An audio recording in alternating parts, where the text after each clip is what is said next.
In this video, I'm going to show you how to understand share a voice and also brand sentiment using the AI Visibility Toolkit.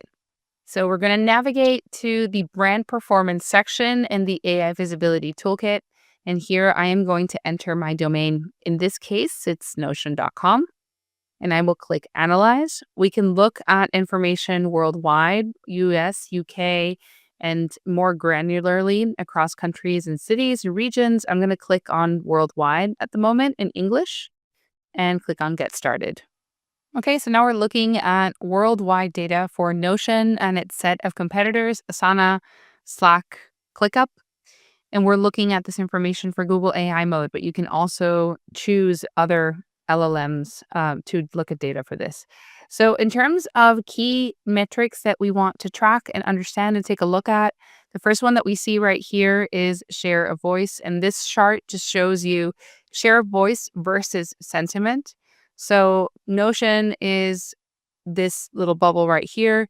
It has a 5.6% share of voice, but it has the highest sentiment score of 74.8 compared to Slack, for example, that has a 12% share of voice, but it has a sentiment score of 38%, much lower.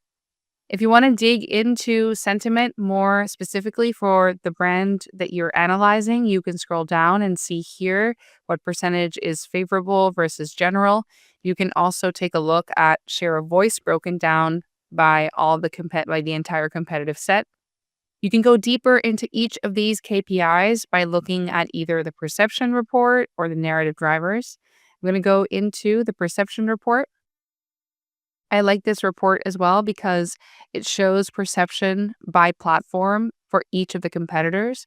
So here in this chart, we're looking at Google AI mode, but we can also select ChatGPT, Gemini, and also Perplexity and see how the perception for each of these tools is different by platform. So as you can see here, Notion has the strongest brand perception in Gemini, overall the strongest brand perception of the competitive set. And Asana here, for example, has a really low brand perception in ChatGPT. So this is all information that can really help you understand how each of these LLMs is perceiving your brand and also the brand of your competitors. You can also track favorable sentiment over time for yourself and your competitive set. Slack here suffered some terrible sentiment drop. Wonder what that was. It would be cool to kind of investigate. And what I find probably the most interesting in this report is Semrush recommends the actual drivers of sentiment and then areas for improvement. So, for example, steep learning curve, setup effort, risk of disorganization without governance is a huge problem with Notion. So if I was looking at the sentiment driver as someone working at Notion, I could choose to, for example, invest in better onboarding or better processes to help people get started more quickly and more easily with the product. And you have just other things in here that are driving negative sentiment for your brand, in this case, Notion, in LLMs.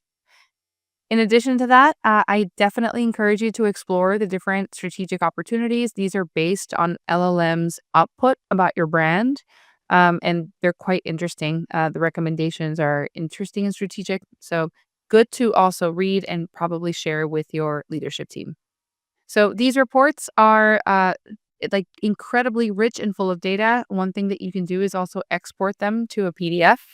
And in doing this, you could even email them to your leadership team. And this is one way that you can keep everyone apprised of how your brand is performing in time in the various LLMs or AI platforms. That was our tour for how to look at both share of voice and brand perception using both the brand performance and perception reports. I will see you in the next one.